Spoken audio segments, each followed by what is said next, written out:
Hello, everybody. Welcome along. My name is Benjamin Bloom. This is the Benjamin Bloom Football Channel. Please leave your bias at the door and join us for another show, as you can see, in association with Football 365 and our Championship 365 work that we're doing with them, where we're going to take a little look at the two pieces I write for Football 365 ahead of each and every round of games. You can get your comments in on each of the subjects, and those two pieces can be found over at football365.com. We're talking about the big weekend where we look ahead at the match to watch, the team to watch, the manager to watch, and the player to watch, and then, of course, the tactical preview. So for those whole pieces, if you want to go and take a look, it is football365.com. Just click on the championship part of the menu up at the top there. And we're going to have a little look at what we've come up with this week. Let me know you can see me, hear me loudly and clearly, and get your comments in on anything that I have indeed written about. We won't go chapter and verse through every word of everything because we want to leave you something to read afterwards. But there we go. There's where we can find them. Just click on Championship and you'll see this is the big weekend piece. There's Dan Bentley and Steve Cooper. And you can see there the match to watch I've gone for this round is Sheffield United versus Derby County, which hopefully is understandable. Look, you write the column every week. You try and keep it nice and varied, of course. Let me know your thoughts on that one. I figured it was going to be an interesting watch. And obviously with the developing story around the administration of Derby, it gives an extra kind of wrinkle there. Let me just read a little excerpt there.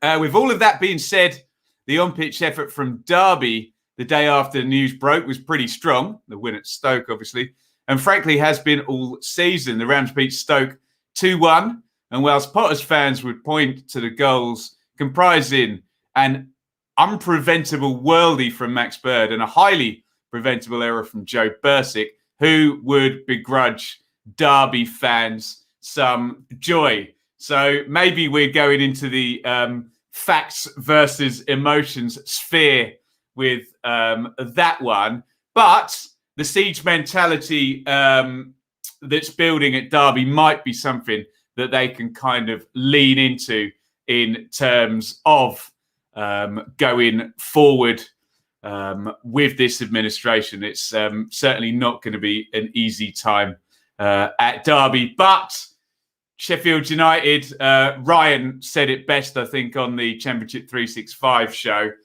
If they haven't turned the corner yet, they've certainly got the indicators on Sheffield United, haven't they? So that's why I've picked that one out, particularly as the match to watch this round. I think in the prediction show, we went for Sheffield United, but certainly in terms of narrative, that's where we went. Of course, head over to Football 365 to read that whole part.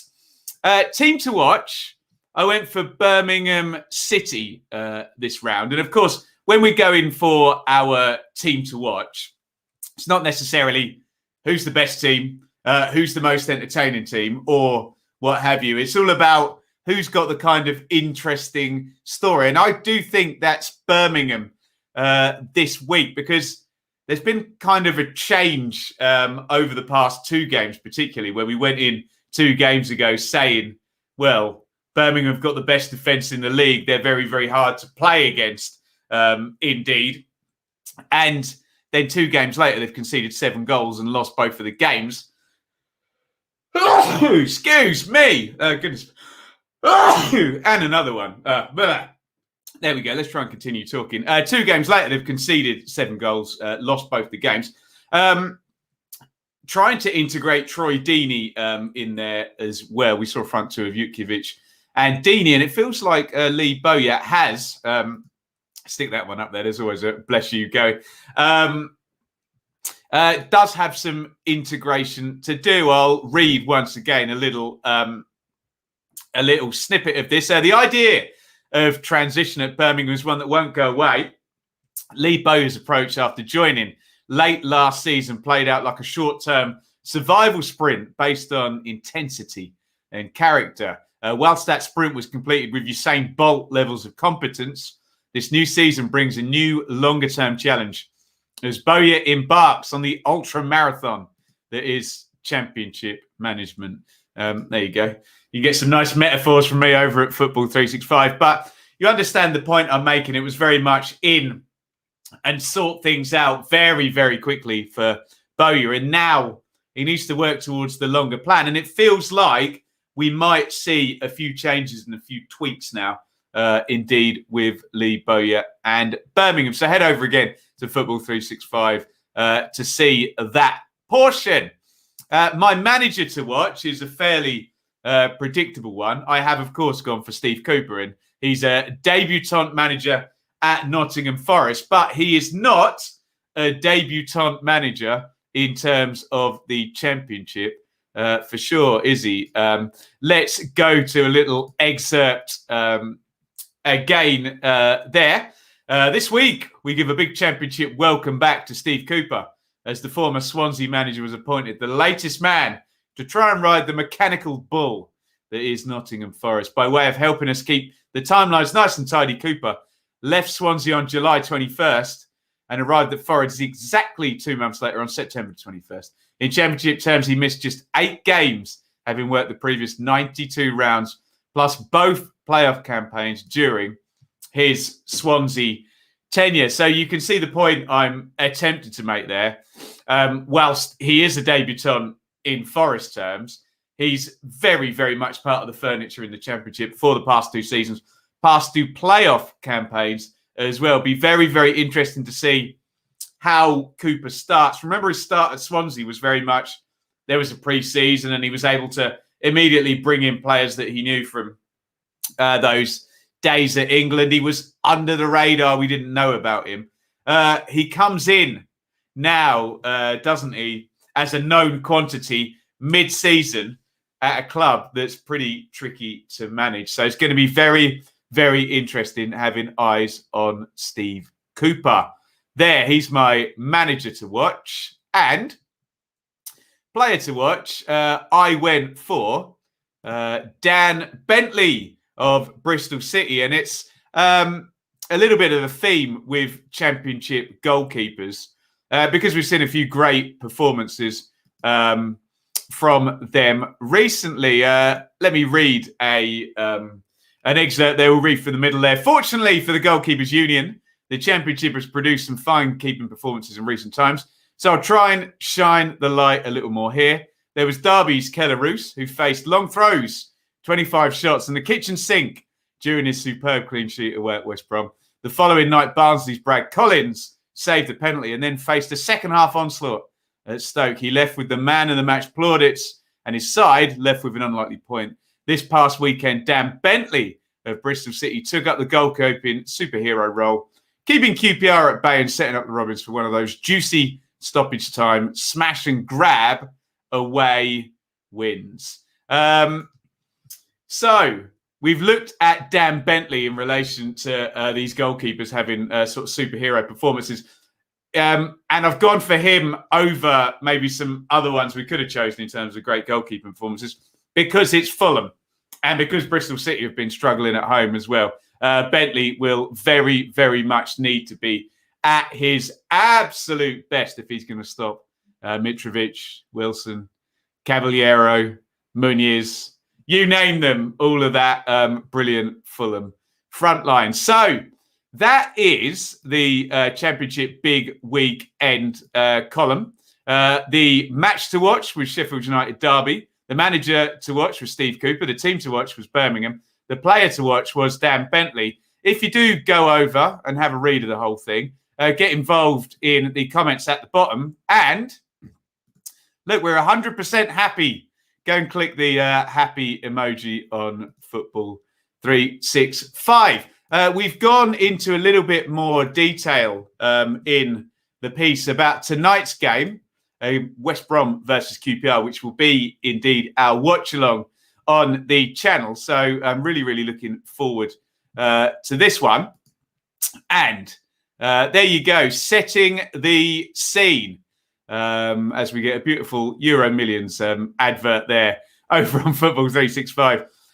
So a small slowdown is what I've focused on in terms of setting the scene. Let's read a little excerpt again. West Brom are still undefeated and on the 2 points per game mark. So it really is a case of first world problems for Valor and Ishmael. The recent 3-game week ended winless for the Baggies with 3 draws, only 2 goals and 2 home games ticked off. It's a bit more of a pronounced lull for QPR, who scraped a late draw at Reading, went down 2-1 at leaders Bournemouth, and were the victim of a Bristol City smash and grab at the weekend. Rangers fans will argue they deserved more in those final 2 games. They may have a point, but the team didn't get any. So I think as we set the scene for QPR versus West Brom, West Brom versus QPR indeed, it is very much a case of 2 teams wanting to halt a small, but they can grow, can't they? Little slowdown in terms of recent results. The next part is our ones to watch in the column there. I went for Grady Diangana of West Brom, who's a very interesting case, I think, this season. Let's read a quick excerpt from the column there. West Brom signed Diangana ahead of their Premier League campaign with a reported £18 million deal, making big waves after comments from West Ham captain Mark Noble. Noble tweeted that he was gutted, angry and sad about Diangana's departure. With the benefit of hindsight, Noble would probably now back the decision to sell Diangana, given the subsequent arrival of Saeed Benrahma and the Hammers' brilliant 6th place finish in the Premier League. So Diangana, if you remember, was sensational under Bilic in the 1920 season. Him and Pereira were the guys for West Brom. Up to the Premier League, I think 20 starts, 1 goal. It just didn't work out. Big Sam comes in halfway, Diangana not in the team, etc. And we're back now. He's in the team, but still no goals or assists yet for Diangana. And I think in the Derby game, he seemed to be getting into the positions, but not quite finishing the chances off. So he is my one to watch in terms of West Brom. My one to watch in terms of QPR is Jordi De Vries in the middle of that back 3. Let's read an excerpt here. Back 3s can have a couple of very binary implications. While some managers use the system to just get as many defensive bodies in as they can, others use it in a completely the opposite way, as it often helps accommodate wingbacks, a 10 and a front 2. Mark Warburton is not a defensive manager, which means De Vries is often the final and often only consistent defensive presence for Rangers. Championship watchers will remember John Egan cutting a lonely figure, playing the same role for Chris Wilde as Sheffield United as everybody else bombed forward. It's an interesting one with QPR and the way they play. You look at the back 3 and De Vries is there kind of as a stopper with Barbet and Dickey well out either side of him trying to feed the ball through. And we saw that again with the example of Egan at Sheffield United, where literally he'd be the only one. He'd stay in his own half other than set plays, but he'd be the only one back a lot of the time. They're building things down the flanks and whatnot. And that guy becomes a very important player, not just for head it, kick it, defending, but positioning everybody else around him. So De Vries is going to be key to QPR throughout the season. And at the moment, a little bit leaky for Rangers. So he is the one that I have picked out there. We always get asked for a key battle in the Football 365 piece. So I've gone for Mowat and Livermore versus Willock and Chair. And what I'm talking about here is the 2 defensively minded midfield players, or certainly positioned midfield players, against the 2 real flair players for QPR. They may not come up against each other completely directly in terms of the formation and the team shapes. However, they're certainly going to be in the same area of the pitch, and one is going to be wanting to get the better of the other for sure. We did actually see Willock and Chair in that game against Bristol City playing off a front two, very attacking from Mark Warburton, and we know what happened in that game. QPR had 25 shots and did not win the game. Bristol City with that smash and grab indeed. And we elaborate a little bit on that in the piece. I'm reading from the bottom here. Last time out, both Willock and Chair started, and Warburton also selected two strikers ahead of them. The game was lost, but Rangers created a huge number of chances. If indeed both players start, in whatever shape that might be, it'll be incumbent on the West Brom double pivot of Alex Mowatt and Jake Livermore to get tight and stop these two making things happen for QPR.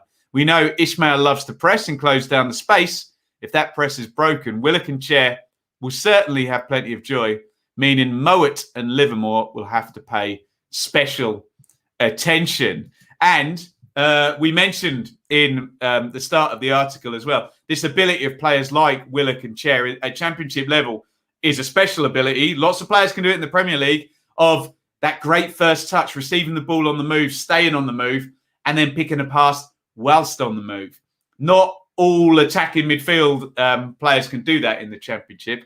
And if the spaces open up, particularly if those wing-backs for West Brom bomb forward, then Willock and Chair could indeed have themselves a field day. What I'm really enjoying as part of these previews and the tactical previews is getting the insight from fans of both teams. And we spoke to West Brom Report at WBA Report there, and we spoke to Talking Rangers at Talking Rangers in terms of getting their insight. And there is a beautiful bet builder treble to end. So I've gone to, for both teams to score, I've gone for the corner bet, West Brom. I think that direct style wins them more corners than QPR. And I've gone for a goal to be scored in both halves. We think it will be an open game. Once again, go ahead and check out these articles. I'm going to be the first one to do it. Here we go. And click on happy and go and get involved in the comments over on Football 365. We're going to try and make this a regular segment here on the show, just having a little sort of route through what we've done on Football 365. But please do go ahead and check out those articles there, football365.com, and just go to that championship menu. With all of that being said, if anyone's got any questions, we can do a few minutes of Q&A right now. And we'll come to that after one more plug, indeed, from our championship side, Forde Championship 365, where over on the Planet Sport Network, Football 365 have put together myself, Ben HD, and the guys from the Second Tier podcast. And you can find more about that here. Get questions in as well, and we'll do some Q&A if you so desire. If you're enjoying this show, then why not check out Championship 365? The only area to find Benjamin Bloom, the Second Tier podcast, and myself, Ben HD, all in the same place. We'll debate the key topics and interact with you, our community of subscribers. And we'll be releasing 2 exclusive weekly videos. So visit www.network.planetsport.com. Championship 365, 3 creators, 1 community.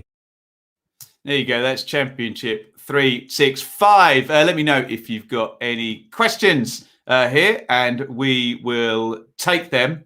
David, do I think Jed Wallace will go in the next window? Now, I think, David, am I right in saying, is the contract up at the end of this season or up at the end of next season? It all depends on that contract length. And Millwall are fairly good at not letting those run down, aren't they? So I'm going to assume the Millwall contract's nicely written, which will mean it's not a guarantee. It's pretty much a guarantee if he is indeed going into the last years of his contract.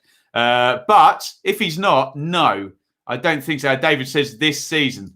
There we go. So look, then you know the deal, David, as well as I do. If that contract is not sorted prior to January, and frankly, if you're Jed Wallace and you've come this far, in terms of business sense, why would you sign a contract now?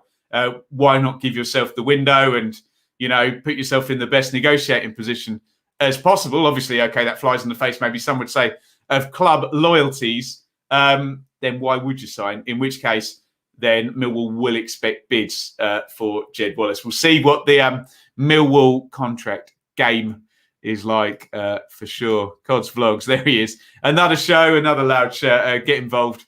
Dearly departed League One. Nappers was on great form yesterday. On that, you can find that elsewhere on the channel and via the podcast feed. Right, thank you everybody for joining me. That was our look at our 2 articles over on Football 365. Do go and do us a solid and head over to Football 365. Check that out if you want some more content. You can see there's the website, football365.com. Just hit that championship menu top right. And look, we are front and centre. There is the big preview. And if you scroll down a little bit, you will see the big weekend as well there with Steve Cooper and Dan Bentley. If you do, go and hit the smiley buttons and hit your comments on there. We really want to make Football 365 a really positive place for championship content. Thank you lot in the chat here. David, Annie, Ben, a cheeky stream on his dinner break. You love to see it. Napper's mum as well. Love to Mrs. Bloom and Enid. They've gone to Milton Keynes with Grandma. They're having a lovely old time. There you go.